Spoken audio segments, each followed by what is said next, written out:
Hi, my name's Steve Robertson. I'm Professor of Men, Gender and Health at Leeds Beckett University in the UK. What I'd like to do in this brief webinar today is two things. Firstly, to provide a brief overview of where things are up to in relation to health promotion for men in the UK. And secondly, to talk to you about a few of the research projects that we are recently or currently involved in. So in relation to men's health promotion in the UK, what we can definitely say in the last 20 years, there has certainly been improvement in some of the statistics. For example, in the early 1990s, the difference in life expectancy for men and women was round about 5.5 years. In 2014, it's down to about 3.7 years. So the gender gap in life expectancy in the UK is certainly closing at the moment. The reasons for that are obviously varied, but one of the main factors seems to relate to advances in care and treatment for cardiovascular disease. So most of the improvement has come in the ages after 65. And half of that improvement has come because of advances in cardiovascular care. There are other improvements, though, that account for some of this reduction in life expectancy. Increase in life expectancy. So, for example, we know that treatment and cancer care is improving more for men than it is for women.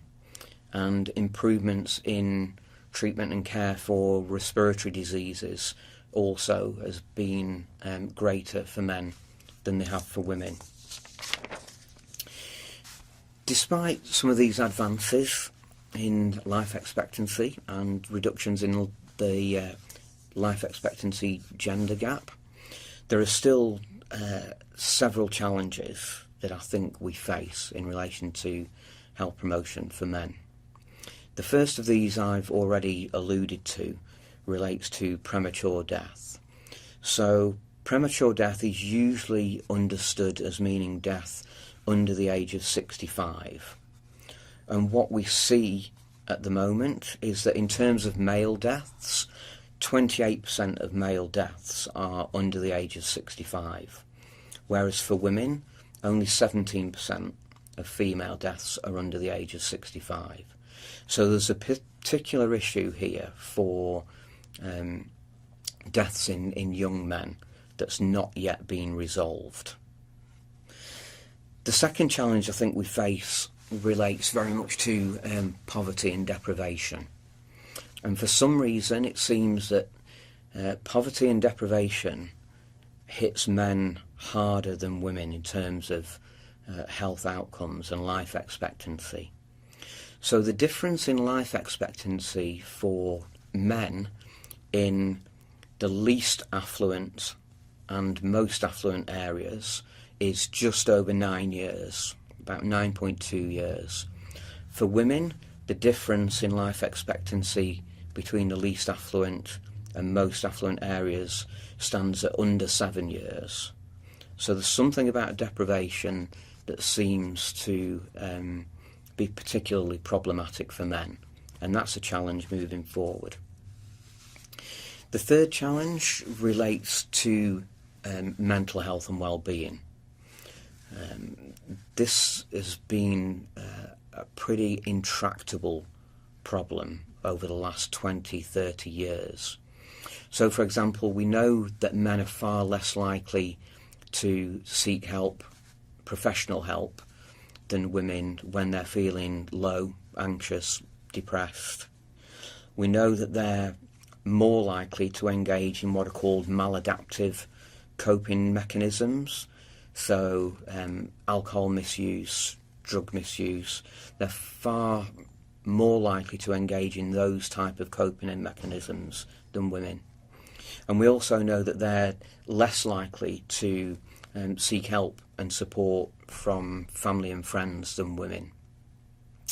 And I think the ultimate outcome of a lot of this is seen in the differences in suicide rates. So in the UK at the moment, somewhere between 75 and 78% of all suicides are male, and that equates to 12 deaths every day, 12 male deaths every day from suicide. It's a significant issue and hasn't really changed much over the last 30 or 40 years, despite specific suicide strategies. The final issue that the final challenge that I think we face relates to understanding masculinities and the role of masculinities within public health and health promotion. So over the last 20 years that I've been involved in the field, we've seen masculinities sometimes used in very positive ways to attract men into health promotion public health programs, or to engage them in changing health practices. But we've also seen certain campaigns run that utilise aspects of masculinity in ways that may not actually be that positive, in ways that actually can act to replicate some of the more damaging aspects of masculinities. So those are the 4 challenges. And what I'd like to do now is talk to you a bit about some of the recent and current projects that we've got going on in the centre here in Leeds. The first of these is called Salford Dance, and this was a heavily community embedded project in an area just outside Manchester. And the idea of the project was to think about ways to help improve the health and well-being of the children in that location. And it was suggested that one of the ways to do this that hadn't really been given much attention was to focus some energy on working with the fathers in these locations. This was a very bottom-up project. The idea was not to provide an intervention to the men in this location. The idea was to get the fathers in this location to think about what the main issues were, to think about what positive fathering looked like, and to find ways of spreading that. That was the idea. And ourselves at Leeds Beckett, we were commissioned to help evaluate that work. The initial work was done over a 2-year period, and what we did in the evaluation was to collect data in several different ways. We collected the reflective diaries of both the project manager and the project worker. And these diaries were very insightful in terms of the processes that they'd gone through over the 2 years. And they highlighted not only the successes that they'd had, but they also highlighted things that didn't work well. And obviously for future projects, this is very important. So the reflective diaries were part of the data collection. We did interviews with the dads themselves in the community. We had colleagues who did work with the children of these fathers, collecting data in a variety of very cute and innovative ways from the children. And we also did some interviews with some of the women in the community, some of whom were partners of the men who'd been involved, some of whom were just interested female community members. And the findings were exceptionally interesting. So from the father's point of view, the project seemed to do 2 things. It provided a very safe space and setting for them to both be open with each other about their lives, their experiences, the ups, the downs, how they managed and handled things, how they parented, the negative aspects of that, the positive aspects. But it also provided a very safe setting to begin to explore new ways of engaging with their children. And this then became very much reflected in the data that we got from the children themselves. They described almost having new dads. One of them actually explicitly said that they used to dream of having a father like this. Now they didn't need to dream anymore. The relationships had grown a lot closer through practical activity, but also through mutual respect between the children and their fathers. And some of this had manifested itself in finding different ways to manage behaviour. So one of the project workers' reflections talked about a dad and a child finding a key word that would be used by both of them when they thought the child was lying. And this took out a lot of the stresses and strains that led to this child being angry and being very difficult to manage. So there was real material changes in the children and the relationships between the children and the fathers.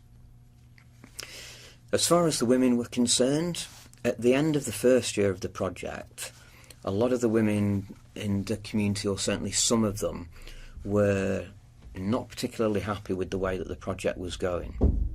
They were concerned that the men in their lives were moving on, sometimes literally moving out of the house because they were wanting to move away from damaging relationships, damaging for them, damaging for the children. The project manager and project worker and the dads themselves that had been beginning to do some of the work by the end of year one sort of recognised this problem and put solutions in place to try and work with the women more than they had been and try and engage the women more in various activities that were now going on through Salford Dance. And by the end of the year two, when we did the interviews with the women, things had changed significantly. And a lot of these women expressed views that they never thought that men could be as open and as positive as they saw some of these men becoming. A lot of these women had never really had very positive role models in the past, and what they began to see was that not all men were always a negative influence in their life or the lives of the children. It didn't have to be like that. They saw that men could and were becoming different. The project, the Salford Dance project, is now almost self-sustaining. The project manager and project worker have moved out. The dads themselves have constituted themselves as what they're calling a council of dads.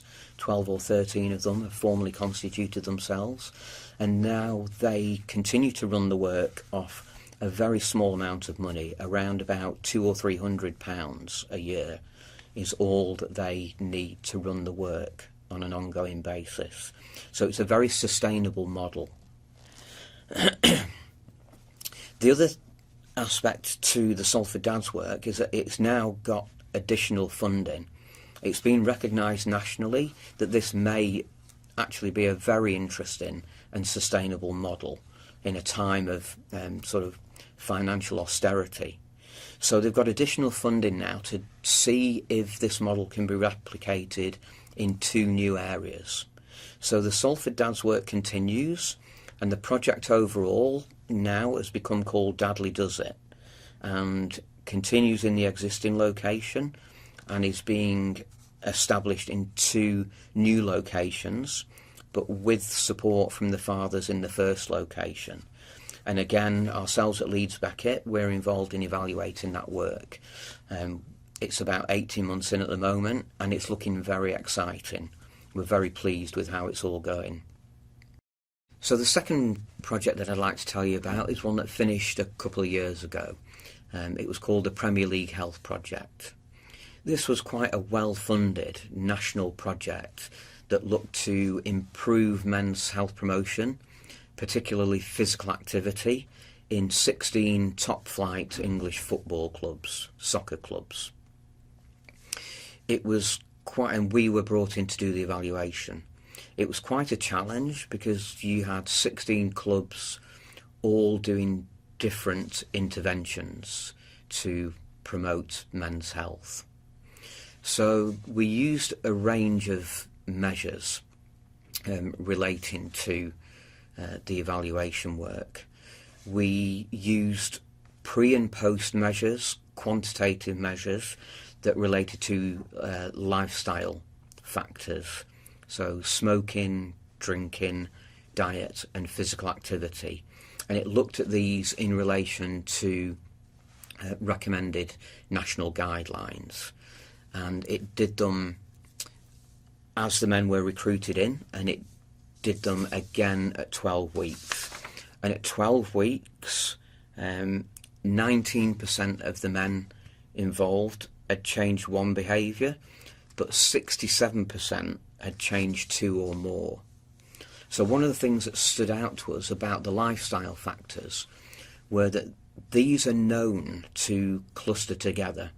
So it's rare that you would get someone engaging in one negative lifestyle factor, for example smoking, without engaging in others, so perhaps drinking and living a sedentary lifestyle. But the exciting thing for us was that they seemed to uncluster in the same way. So it was unusual that just one of these factors improved. So even though the project was aimed at just physical activity, we found significant improvements in smoking, drinking and diet and exercise as well.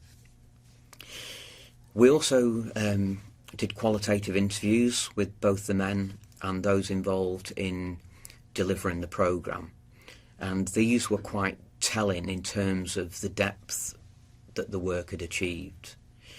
So a lot of the guys that were involved in the programme lived in very poor locations.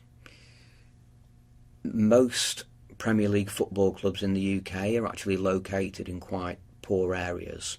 So the community work that they do is often in poor locations.